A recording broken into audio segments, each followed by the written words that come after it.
Les élections municipales approchent, c'est le journal des médias qui démarre. Tous les médias préparent leur dispositif et sur les réseaux sociaux également, ça se prépare, Cyril. Hier matin, Facebook avait convié la presse afin d'expliquer comment l'entreprise entendait, je cite, préserver l'intégrité des élections municipales. Alors, n'écoutant que notre courage, nous nous sommes rendus sur place, car on sait aujourd'hui que c'est aussi sur ces plateformes que se jouent les élections. Et une des grandes questions qui se pose désormais, c'est comment endiguer la propagation des fake news.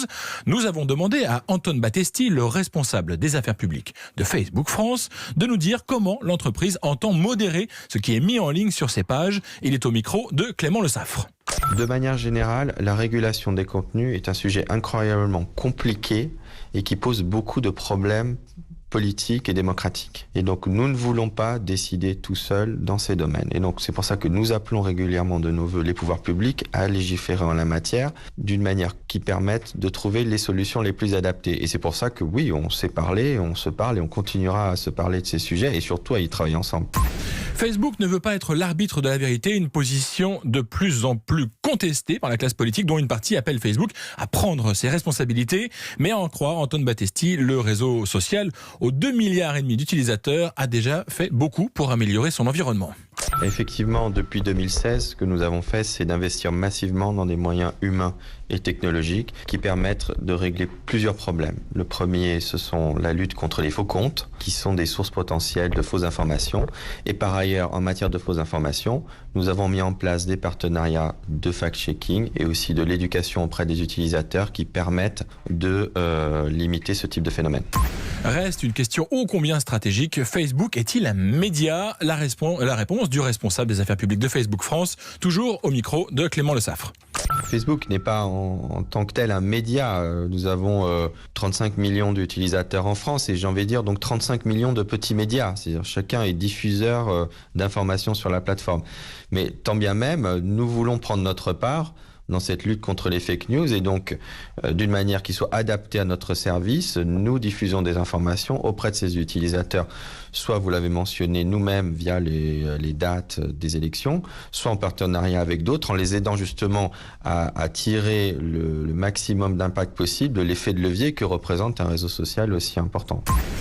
Vous êtes un média, je suis un média, Céline est un média, tout le monde est un média, et si tout le monde est un média, alors Facebook n'est pas un média. Voilà un débat qui va agiter encore longtemps les équipes de Facebook d'un côté et les pouvoirs publics de l'autre. Et Cyril, voilà une drôle d'information. Angelina Jolie se met au décryptage de l'information. Cette idée surprenante est à mettre au crédit de la BBC. Le groupe audiovisuel anglais a décidé de faire appel à la comédienne américaine pour produire un programme hebdomadaire qui doit permettre de comprendre comment se fabrique l'information et apprendre à détecter les fake news. Une émission pour les jeunes adolescents, mais pas seulement les ados anglais. La BBC annonce déjà que ce programme sera diffusé sur ses chaînes internationales, traduit dans 42 langues et même mis en ligne sur la chaîne YouTube BBC My World. Alors Philippe, vous allez me demander que vient faire Angelina Jolie dans cette affaire. Voilà une excellente question, Philippe. Et la réponse vient de la bouche même de la star hollywoodienne. Dans un communiqué publié par la BBC, Angelina Jolie dit qu'en tant que parent, elle est heureuse d'apporter son soutien à un projet qui doit permettre aux enfants d'en apprendre davantage sur les autres enfants de la planète et qu'elle espère que cette émission leur servira d'outil pour mieux trouver les informations dont ils ont besoin.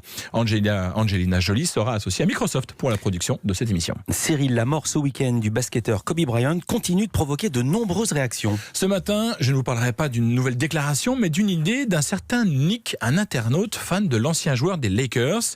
Et Nick aimait tellement Kobe Bryant qu'il voudrait que la NBA, c'est-à-dire la Ligue de basket américaine, remplace son logo historique où figure la silhouette d'un basketteur par la silhouette de Kobe Bryant. Détail amusant, le joueur qui a servi à créer le logo s'appelle Jerry West, surnommé depuis The Logo. Et ce Jerry West, ce n'est pas n'importe qui. Non seulement il est lui aussi un ancien joueur des Lakers de Los Angeles, mais il a également joué un rôle déterminant pour faire venir Kobe Bryant aux Lakers.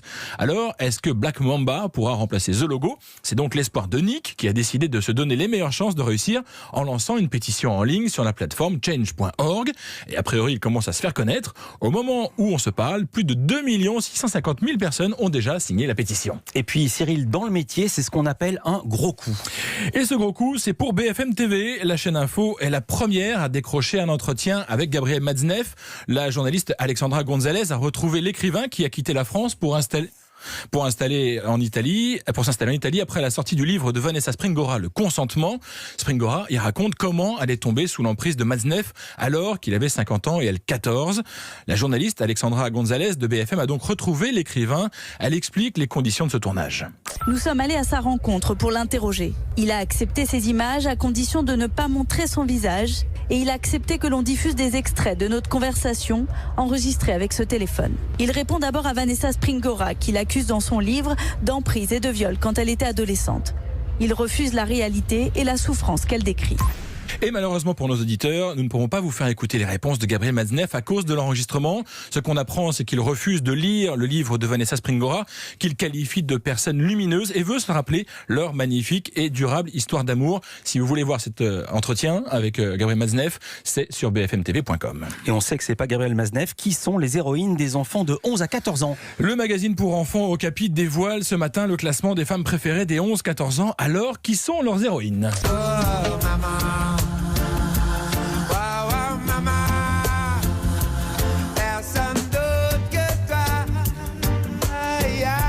Comme le chante Pierre-Paul Jacques, rien d'autre que les mamans. Car oui, ce sont les mamans qui arrivent en première position des héroïnes des 11-14 ans. Devant Mbappé. Devant Mbappé. Et ça vous étonne? Oui, parce qu'on demande les héroïnes. Héroïnes, vous avez raison. Ouais. Et derrière les mamans, on trouve presque sans surprise la militante suédoise Greta Thunberg et le phénomène musical de l'année, la chanteuse belge Angèle. Pour l'anecdote, sachez que ce classement est légèrement différent selon que l'on interroge des filles ou des garçons. Pour les filles, c'est Greta Thunberg qui arrive en pole position, alors que pour les jeunes garçons, rien ne vaut leur chère maman. Et là, je peux dire ma phrase, devant Mbappé. Devant Mbappé. Un classement à retrouver aujourd'hui dans le bimensuel Okapi. Merci beaucoup Cyril Lacarrière. À demain pour un nouveau journal des médias. À demain. C'était bien.